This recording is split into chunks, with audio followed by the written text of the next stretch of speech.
Hello, and welcome to today's presentation, Hygiene You, a resource for promoting good, healthy habits, health being a major area of focus in times of COVID, especially for our teens. So I will be sharing some strategies, some information, and resources. My name is Kathy Powell. I'm the program director for POPIN, Parents Offering Parents Information and Networking, and that's a program of Family Network on Disabilities. Just to share a little bit more about FND, we are a nonprofit 501c3, meaning that we don't work for local, state, or federal agencies or schools.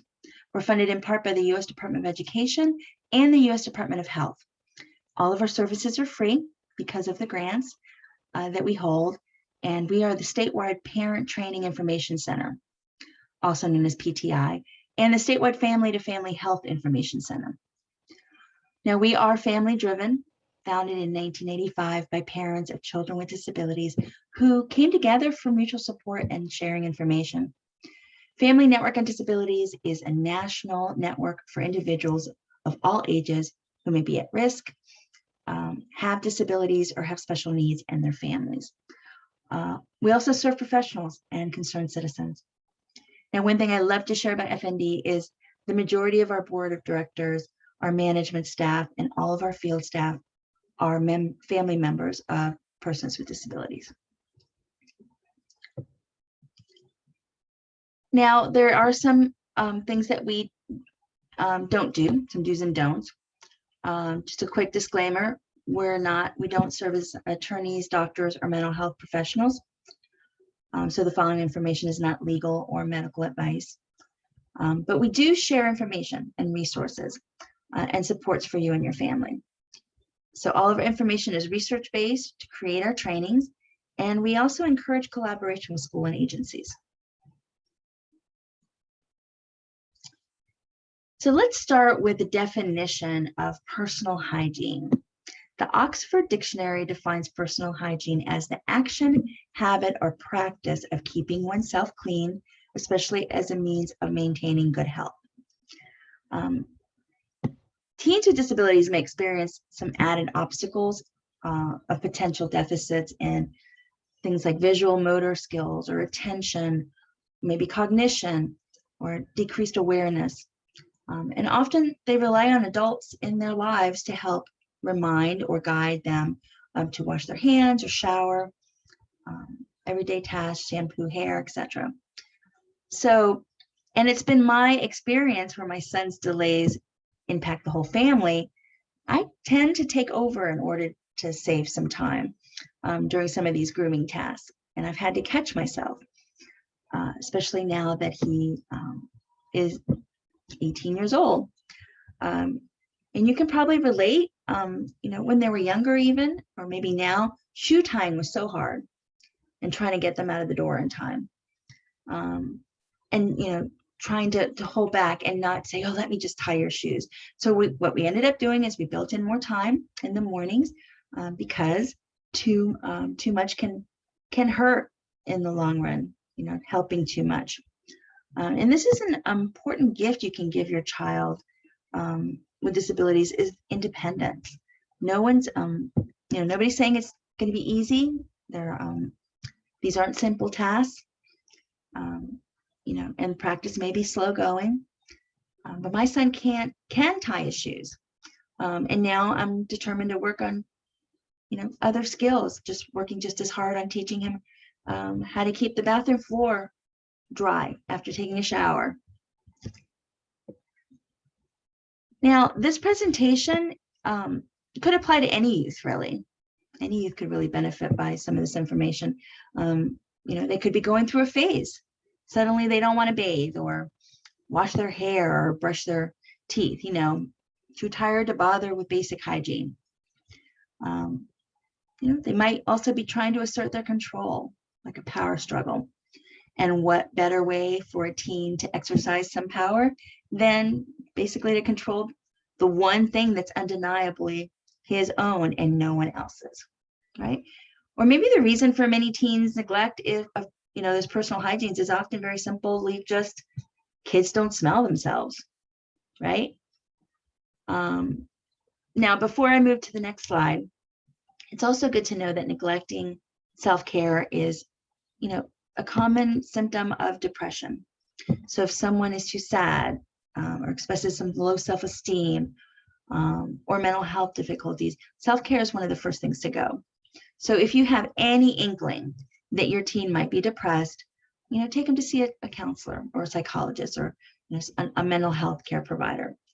But whatever the root of your teen's neglect of any hygiene, and I don't want to call it neglect, it might be they just have not learned those skills.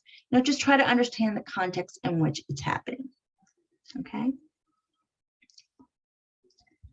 So where do we start? Well, one suggestion is to teach them, as far as hygiene, teach them to keep all their soap, shampoo, deodorant, all of their products in one caddy or a plastic box. This way everything's in one place. You may want to even consider giving every family member a caddy, especially if you're all sharing a bathroom. And this will limit your child from accidentally using baby oil instead of shampoo. And yes, that happened in our house.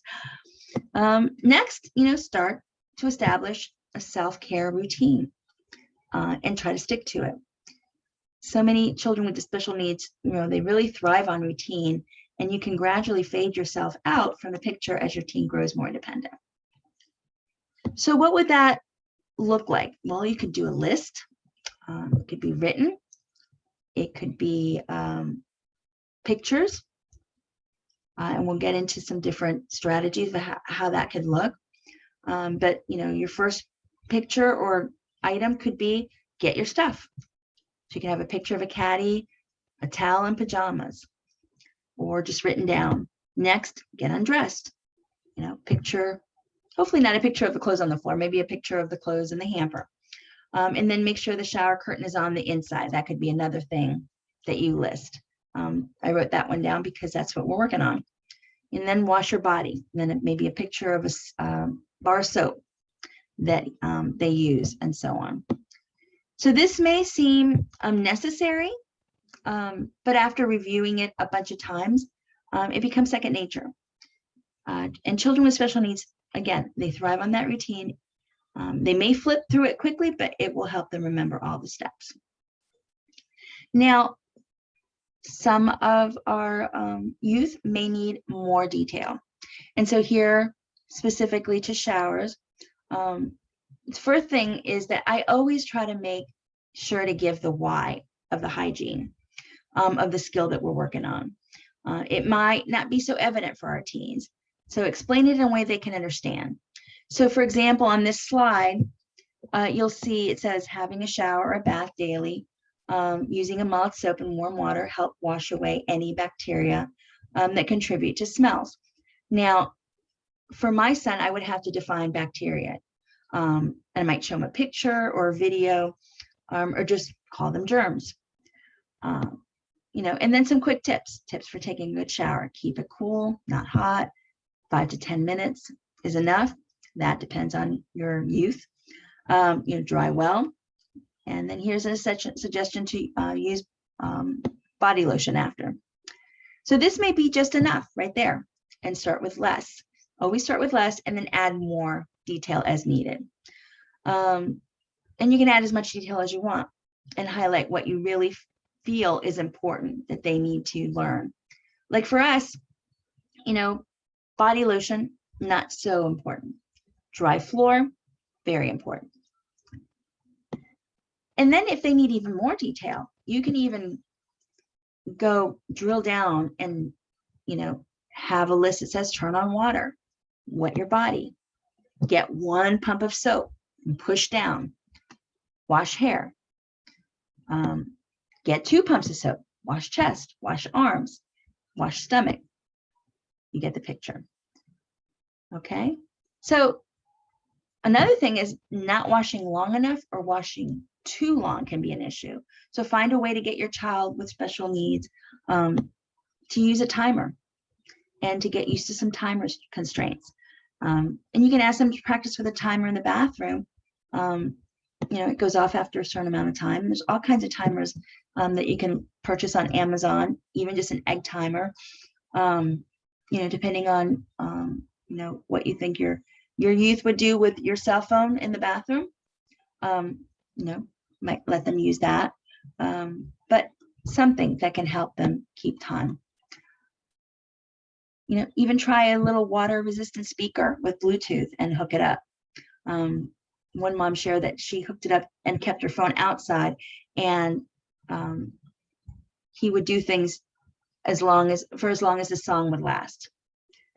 And then when another parent shared that for her daughter that couldn't get enough of the soap out, she would teach her to check the water in the drain before she got out to make sure all the bubbles were out. And they were also using a timer as well for that. One parent shared, this is really actually kind of cool, that their teen had a really hard time with this, and they tried something called spray paint that they sell, I guess, at Halloween time. He sprayed her son's hair kind of a funky color, and then showed him how it washed down the drain. So when the water was clear, then they were done rinsing. So same for face washing, making sure you share the why for face washing. Keep your face clean and wash your face at least twice a day with fresh water to prevent skin-related issues. Again, I would have to clarify what that meant, skin-related issues. So I would say to keep pimples away or something. Then it goes into, different things to say for, women in makeup. It could be any, women or men. And shaving as well to keep your face clean. So there's all kinds of, you can drill down into that, pump once, wash face, wash ears, wash neck, depending on how much detail they need. Shaving. Here's another suggested list for shaving. And puberty brings a whole new set of challenges to development and shaving, and hair removal really is no exception. And it may be that these quick pointers will get your teen, off to a good start. But also there's some things to consider. For one, is your youth starting to grow hair? And do they want it removed? Now it's perfectly acceptable to let, have them grow a beard. If they're interested, are they interested in removing it? Social norms are changing all the time, and it's becoming more fashionable to refrain from removing hair. For women too, in all parts of their body. Also, consider safety. Preload them with rules before ever handing them a razor. Consider, your child's range of motion, their motor skills and ability to follow directions before giving them a razor. And consider the type of razor tool. Maybe an electric razor would help. Does your child have any grasping issues? They may benefit from a bigger handle. And you may need to experiment with several different types of razors before finding one that works. Let them experiment, let them try, for the one that works best for them. Also consider positioning. Through shaving, typically, it happens in the shower or standing at the sink. Try different seating positions that may be easier for them. You can also maybe consider using a shower chair and a mirror too, so that the teen can get visual feedback. And then just break it down into steps. Everything's, we've been breaking down things into steps for a few years now. So there's a lot about shaving I could keep sharing because there's so many different things to consider. And, there's a whole teaching the teen with the proper shaving motions and, how they have to, stretch their skin so that they can get their parts of their face, and, going with the grain versus against the grain, and, even, teaching them about, do they want to use electric razor or epilator, waxing for, for legs. There's laser as well, tweezing, gosh, threading. So even if your youth can't do it completely independently, consider what parts of the process they can be involved in. They might be able to gather materials, open containers, apply the shaving cream. Give them some control over the task, and let them pick out their products, special shaving cream beforehand, or give them a choice even between 2 colors of razors. And then teach them all the steps of shaving, hygiene, including cleanup. That's important. Modeling is great. Let your youth watch you shave as much as you can and talk out loud and narrate, and then just practice. Okay. Washing hands. Again, you can add as much detail. Wet hands, hold soap in hand, rub hands together to create lather, rub the front and back of hands, keep rubbing for however much time, 1 minute, and then wash your hands. Dry hands. Children with disabilities, especially those with high support needs, are prone to catching infections and are at risk for health complications, especially during such unprecedented times, due to lack of COVID, and the lack of understanding of first the need for regular hand washing, and then the fact that they are using their hands to explore and touch things. So they might wash their hands and then touch something, and you're like, oh, you need to wash your hands again if they're out in public. Hence it becomes even more important to train our kiddos with disabilities in the appropriate hand washing and hygiene techniques. And there's all kinds of techniques. You can talk to your child's school. That's something that they can definitely work on at school, and maybe doing some hand over hand techniques. But that is something that can go into the IEP because it's very important right now, especially. I actually read in a blog where one teacher would fill a small tub of water for her younger kiddos in class, to help facilitate the kids, really submerging their hands in water and soap with physical disabilities, to access clean water for hand washing. So I thought that was kind of neat. Teeth brushing. Teeth brushing is an important aspect of personal hygiene. For my son, there were a lot of sensory considerations. He has autism, and children who are hypersensitive may have, for one thing, pain for response to touch around their face and mouth, sensation of the toothbrush, so many things, on the gums, tongue, on their lips, inside their cheeks. Maybe they don't like the texture of the toothbrush, or the pressure applied while brushing, or even the foaming of the toothpaste. I remember bothered my son, and that reflex, he would have a gag reflex. So, and then the smell and taste of the toothpaste. So all kind of things to consider when helping them. And again, video modeling. There's something called a social story that we've done for my son, where we actually take pictures of him as he's doing these steps, and then create a kind of a book that shows a story of him doing it. We've done this since he was little. I guess because he saw himself be successful in those pictures, we've always tried to catch him when he was being successful, not when he was trying to avoid it. That he seemed to accept it a little more, and he liked to see stories about himself. So we had all kinds of stories, from haircut at the barber to learning how to play tennis to brushing teeth, all kinds of things that you can do social stories. And I'll include a link in the resources that I share. Next is keeping your nails short and trimmed to help prevent this, again, to help prevent the spread of germs and nail infections. And one thing I share with my son is really helping him understand when things come out of the CDC,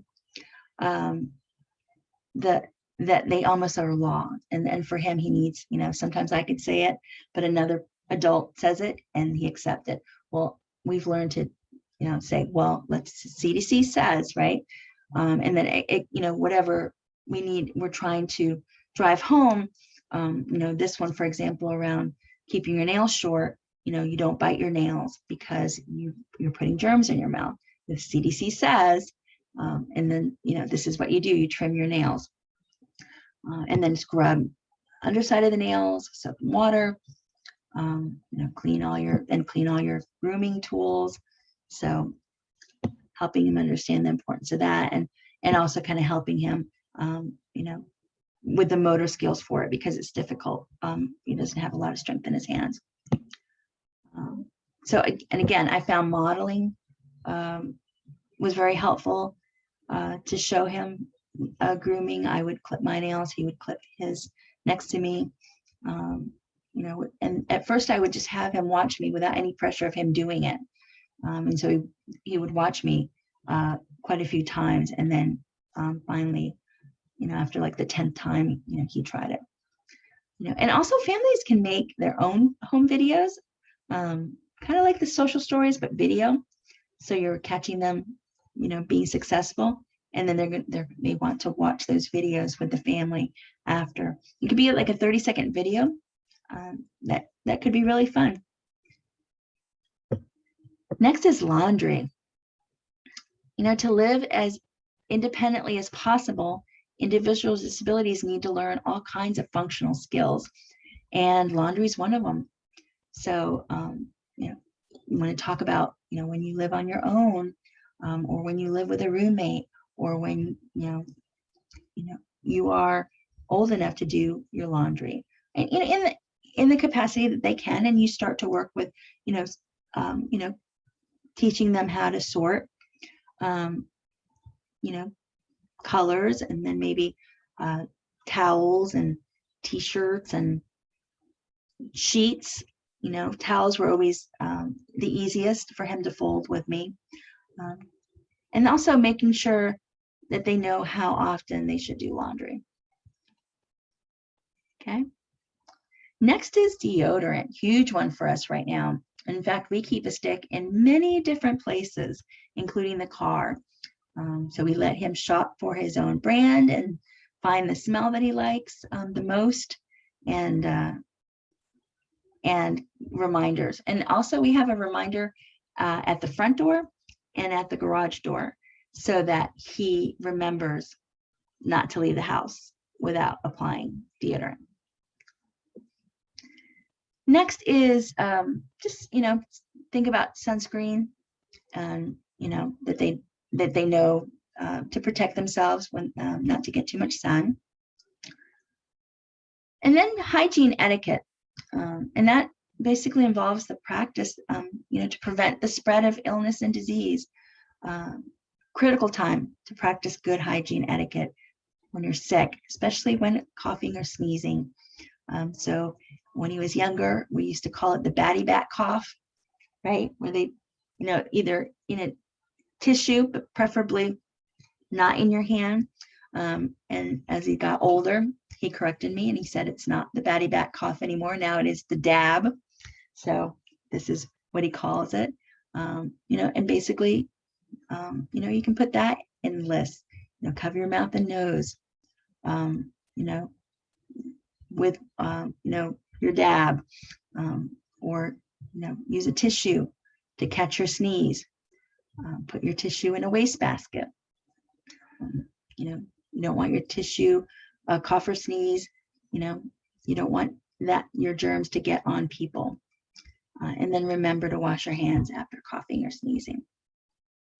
So this is kind of a basic overview. I have some resources that I'll share with you here on this slide, and some additional links to some kind of fun apps and things that might make learning some of these things fun, as well as some links to some videos for that video modeling.